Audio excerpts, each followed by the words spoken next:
So now that we have that out of the way, it's very simple, actually. It's very simple. It's very simple. We really all do need, and you can see why the conveyor belt idea makes sense. You can see why someone who's in power or someone who is seeking to devour would want to get people in this hamster wheel. Because once you're in the hamster wheel, and anybody who's in the hamster wheel, and that can look like lots of different things. Like, for example, you don't have to be very busy or aspirational. You don't have to have a big calendar necessarily. That's one hamster wheel, okay?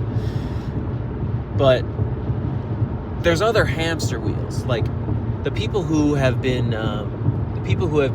captured, taken hostage by politics. They're in a hamster wheel. There's a lot of those people who appear to they might not have a full calendar, but they're in a hamster wheel. They're mad, they're angry, they're watching the news. So there are these various hamster wheels that we get in, and once we're in the hamster wheel, it's very hard to have a moment to reflect. And that is what what I am calling all of us to do, is to reflect and say, what is it that I actually believe? What is actually going on here? And we are in a time right now where we are in that, in a way, where there's a lot of people who are like, they're kind of going down the conspiracy theory path, and that's going to be another hamster wheel. The Bible even talks about don't get into these, like, basically endless disputes. Want to know why?